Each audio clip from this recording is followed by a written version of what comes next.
नमस्कार।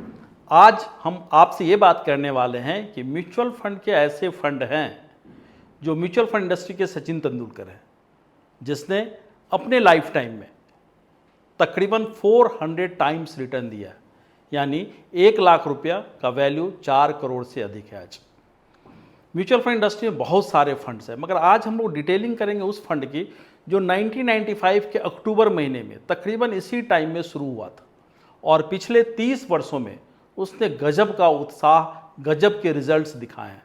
मगर मैं इसलिए बात नहीं करना चाह रहा हूँ सिर्फ कि उसने बड़े अच्छे रिटर्न दिए, मगर मैं ये भी बात करना चाह रहा हूँ कि इस 30 वर्षों में उस फंड के साथ क्या क्या हुआ।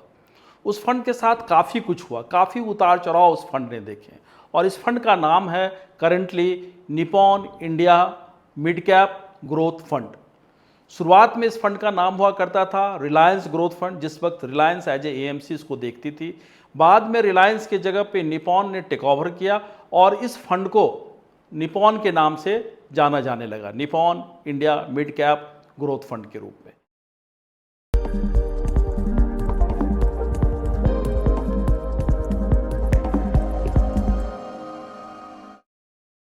ये फंड की शुरुआत 8 अक्टूबर 1995 को हुआ था। 95 को जब शुरुआत होती है तो 10 रुपये इसकी वैल्यू थी और आज के डेट में जब इसका नैव आप देखेंगे, नेट एसेट वैल्यू देखेंगे तो मोर देन 4000 रुपी है। किसी ने 1 लाख रुपये अगर इसमें डाले होते तो आज 4 करोड़ से अधिक उसकी वैल्यू होती।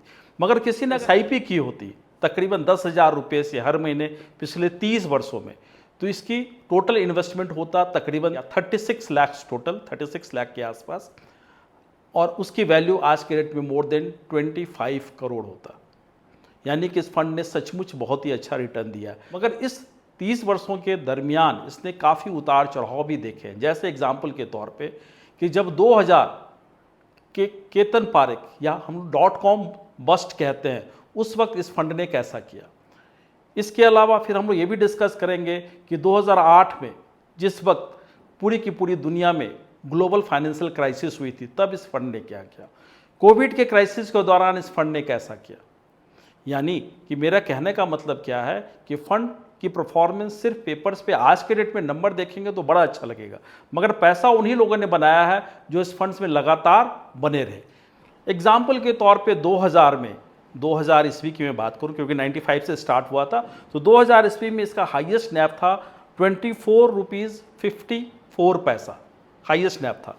2021 में इसका लोएस्ट नैव चला गया था 16.73, यानी रफली 25-30% का ड्रॉप इस फंड ने अचीव किया था।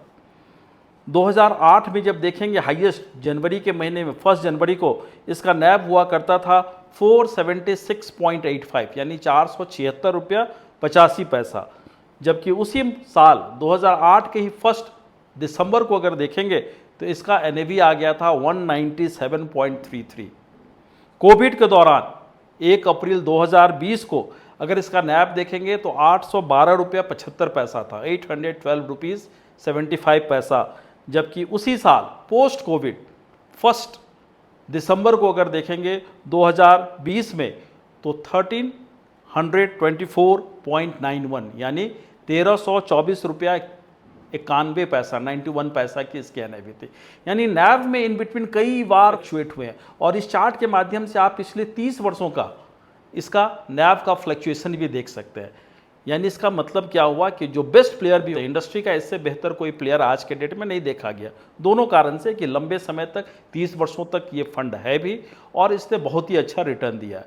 मगर एग्जैक्टली जैसे हम लोग बात करते हैं ना कि क्रिकेट में तेंदुलकर जब खेलते हैं तो बहुत अच्छा खेलते हैं, सबको पता है कि उन्होंने क्या क्या रिकॉर्ड्स बनाए, कितने सेंचुरीज बनाए, मगर इन बिटवीन उनके कैरियर के दौरान देखेंगे तो बहुत बार 0 पे भी आउट हुए।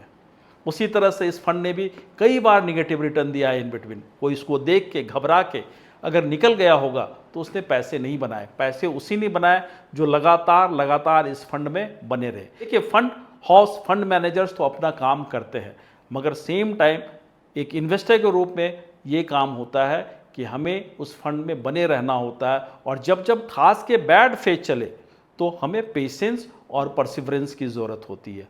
और ये 2 चीज़ें डिसिप्लिन के साथ अगर हम चलें और ये 2 चीज़ रखें साथ में तो बड़ा पैसा बन सकता है। ये तो एक एग्जाम्पल है, कई सारे फंड्स आपको दिखेंगे सिमिलर पैटर्न पे जिसने बहुत ही अच्छे रिटर्न्स दिए हैं, मगर सब ने पैसे नहीं बनाए हैं क्योंकि इन्वेस्टर्स की बिहेवियर बहुत बार उन्हें रोकती है बड़ा पैसा बनाने में। तो आज मैंने चूंकि एक फंड के बारे में बात की है तो मैं 2-3 बातें आपसे करना चाहूँगा। एक, जो पिछला रिटर्न आया है इसकी कोई गारंटी नहीं है कि वो आगे भी सिमिलर रिटर्न जनरेट कर सके।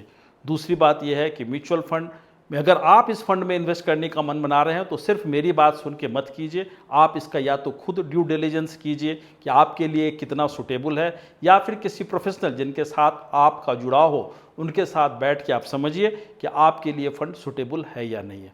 और तीसरी बात, मैं खुद भी एक म्यूचुअल फंड डिस्ट्रीब्यूशन कंपनी का डायरेक्टर हूँ। तो ये तीनों बातों के साथ मैं कहना यही चाहूँगा आज फिर एक बार कि फंड्स परफॉर्म करती है, मगर शर्त यह है कि इन्वेस्टर उसमें बना रहे और उसमें लगातार पेशेंट के साथ देखे। So thank you very much. नमस्कार।